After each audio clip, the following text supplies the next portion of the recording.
আসসালামু আলাইকুম। বাংলাদেশে যদি এতদিন পিআর পদ্ধতির নির্বাচন থাকতো তাহলে শেখ হাসিনা কখনো ফ্যাসিস্ট হয়ে উঠতে পারতো না। 2014, 2018 এবং 2024-এর মতো এমন কারচুপির নির্বাচন তারা কখনোই করতে পারতো না। তো বাংলাদেশে যে প্রচলিত নির্বাচন পদ্ধতি রয়েছে এর বিশাল সমস্যা রয়েছে। এই নির্বাচনে খুবই সূক্ষ্ম কারচুপি করা যায়। এর মাধ্যমে কোনো একটা দলকে সূক্ষ্ম কারচুপির মাধ্যমে একক সংখ্যাগরিষ্ঠতাও দেয়া যায়, যেটা 2008 সালের নির্বাচন অন্যতম একটা উদাহরণ। এই নির্বাচনকে অনেকেই বলেন যে নির্বাচনে সূক্ষ্ম কারচুপি করা হয়েছে, যদিও বিএনপি এই নির্বাচনকে মেনে নিয়েছিল এবং সেই সংসদে তাদের সংসদ সদস্যও পাঠিয়েছিল। এবং 2008 সালের যে নির্বাচন এটাই কিন্তু শেখ হাসিনাকে ফ্যাসিস্ট করে তুলেছিল। এবং সেই নির্বাচনে যদি পিআর পদ্ধতিতে হতো তাহলেও কিন্তু শেখ হাসিনা ফ্যাসিস্ট হতে পারতো না। এবং সেই নির্বাচনের মাধ্যমেই কিন্তু শেখ হাসিনা অ্যাবসোলুট মেজরিটি পায় এবং সংবিধান পরিবর্তন করার পূর্ণ শক্তি তারা অর্জন করে। এর মাধ্যমে তারা ইচ্ছামতো যে কোনোভাবে সংবিধান পরিবর্তন করেছিল।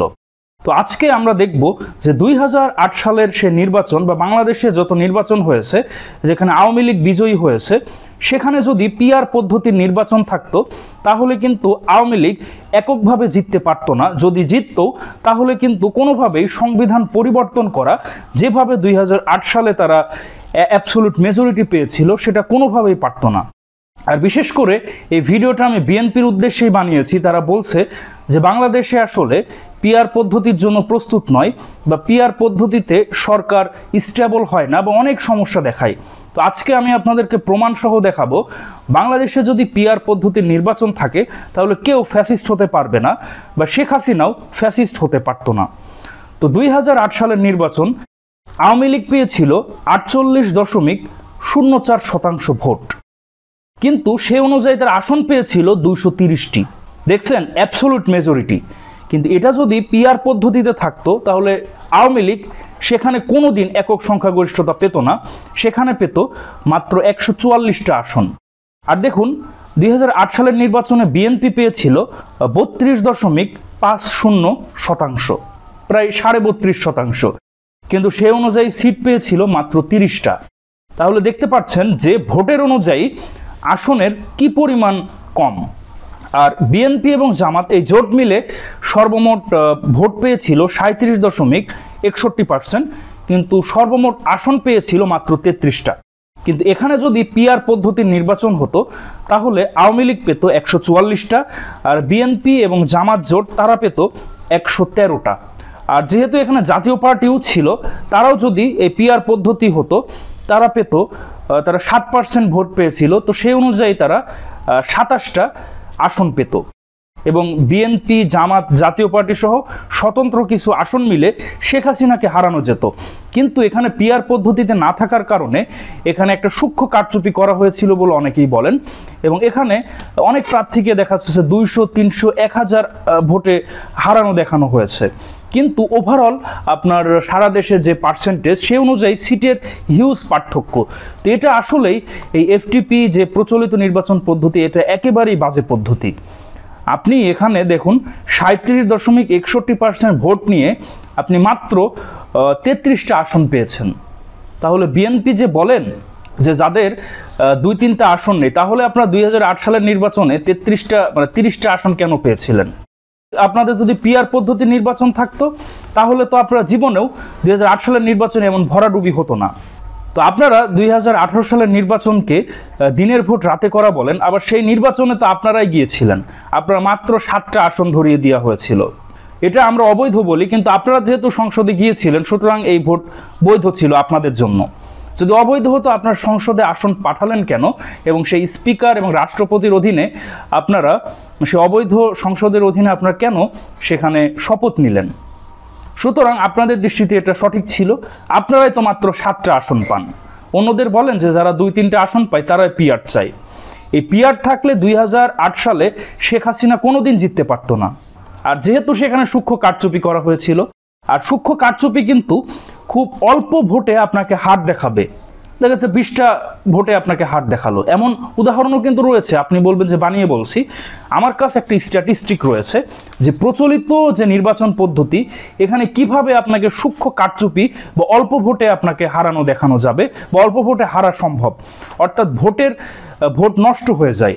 আপনি অনেক ভোট পেলেন, ধরুন আপনি 1 লক্ষ ভোট পেলেন আপনার প্রতিদ্বন্দ্বী, আর আপনি পেলেন 99,999, আপনি 1 ভোটে হারলেন, তবুও কিন্তু আপনি হেরে গেলেন। তো এরকম উদাহরণও কিন্তু রয়েছে। তো 1996 সালের যে নির্বাচন হয়েছিল, যেবার শেখ হাসিনা বা আওয়ামী লীগ জয়ী হয়েছিল, সে নির্বাচনের বেশ কিছু ফলাফল কিছু আসনের দেখাবো, তাহলে বুঝতে পারবেন যে প্রচলিত নির্বাচন পদ্ধতি কতটা ফালতু একটা পদ্ধতি, যেখানে খুব অল্প ভোট, মাত্র 1 ভোট, 2 ভোট, 20-24 ভোটেও আপনি পরাজিত হচ্ছেন। অর্থাৎ আপনি এত ভোট পেয়েও হেরে গেলেন। অপরদিকে আরও প্রার্থী তো ছিল, তাদের ভোট যোগ করলেও আপনি যে জয়ী হওয়া তার থেকে কিন্তু বেশি হয়ে যায়। অর্থাৎ একটা আসনে অধিকাংশ মানুষ যাকে চায় না সেও জয়ী হয়ে যাচ্ছে। যেমন একটা এক্সাম্পল আমি আপনাদেরকে দেখাচ্ছি। 1996 সাল পটুয়াখালী 2 আসনে আওয়ামী লীগ পেয়েছিল 45,927 ভোট এবং বিএনপি পেয়েছিল 45,913 ভোট। তো বিএনপি এখানে মাত্র 24টি ভোটে আওয়ামী লীগের কাছে হেরে যায়। তাহলে এটা যদি পিআর পদ্ধতি থাকতো, তাহলে বিএনপির এত ভোট নষ্ট হতো না। সেটা কিন্তু বিএনপির জাতীয়ভাবে আসন পাওয়ার ক্ষেত্রে বিশাল কাজে লাগতো।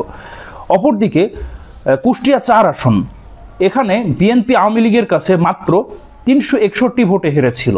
তাহলে এখানে যে বিপুল সংখ্যক ভোট কাস্ট হয়েছিল, সেটাও কিন্তু বিএনপির জন্য নষ্ট হয়েছিল। আর নারায়ণগঞ্জ 2 আসনে বিএনপি মাত্র 559 ভোটে হেরেছিল। এটা যদি পিআর পদ্ধতি থাকতো, এত ভোট নষ্ট হতো না। আর এখানে কিন্তু জামাতে কিন্তু আলাদাভাবে দাঁড়িয়েছিল, সেই ভোট যদি জোটে থাকতো তাহলে কিন্তু বিএনপি জয়ী হতো। তো যত আমি স্ট্যাটিস্টিক দেখাচ্ছি, এখানে কিন্তু বিএনপি এবং জামাত 1996 সালে আলাদা দাঁড়িয়েছিল, যার ফলে তাদের ভোট ভাগাভাগি হয় এবং আওয়ামী লীগ এখানে জয়ী হয়। যদিও এখানে আওয়ামী লীগ কিন্তু অ্যাবসোলুট মেজরিটি পায় না, তারা মাত্র 140টা আসন পেয়েছিল। সরকার গঠনের জন্য 151টি দরকার। তো যারা বলেন যে পিআর পদ্ধতি হলে স্টেবল গভর্নমেন্ট হবে না, সরকার পড়ে যেতে পারে, তাহলে 1991 সালের ভোটের স্ট্যাটিস্টিক আমি আপনাদেরকে দেখাই। বিএনপি পেয়েছিল 140টি আসন, আওয়ামী লীগ পেয়েছিল 88টি আসন, জামায়াতে ইসলামী পেয়েছিল 18টি আসন। তো এটা তো পিআর পদ্ধতির নির্বাচন ছিল না, তাহলে এখানে এই অবস্থা কেন হলো? এখানে বিএনপি কিন্তু জামাতের এই 18টি আসন নিয়ে তারা সরকার গঠন করে। কি জামাত কি পারতো না? এই 18টি আসন তারা পরবর্তীতে অনাস্থা দিয়ে এই সরকারকে ফেলে দিতে অবশ্যই পারত। তাহলে কি বলছেন যে পিআর পদ্ধতিতে স্টেবল গভর্নমেন্ট হয় না? তো 1991 সালেও তো হয়নি। আর 1996 সালে কি হয়েছিল সেটার ফলাফলও দেখায়। সেখানে আওয়ামী লীগ পেয়েছিল 146টি আসন, বিএনপি পেয়েছিল 116টি আসন, আর জামাত ইসলামী সেখানে মাত্র 3টি আসন পেয়েছিল। এর কারণও আমি বলি, সেখানে বিএনপি এবং জামাত ইসলামী আলাদা দাঁড়িয়েছিল, তাদের ভোট ভাগাভাগি হয়। আর আওয়ামী লীগ তাদের ভোট কিন্তু ভাগাভাগি হয়নি, তারা তাদের পূর্ণাঙ্গ ভোট পেয়েছিল। আর এদিকে বিএনপি, জামাত এবং ইসলামপন্থীদের ভোট ভাগাভাগি হওয়ার কারণে এদিকে সুবিধা পায় আওয়ামী লীগ।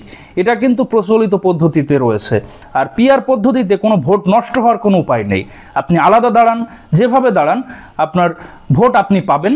আর যদি সরকার গঠনের দরকার হয় আপনি জোটও করতে পারেন।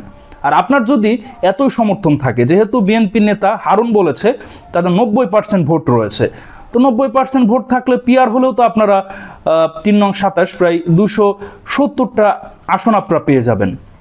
তার মানে হচ্ছে আপনাদের ভয় যে আপনাদের আসলে এত জনসমর্থন নেই। যদি জনসমর্থন থাকে তাহলে আপনাদের পিআরই কি আর এফটিপি কি, যে পদ্ধতিতেই হোক আপনি পারবেন।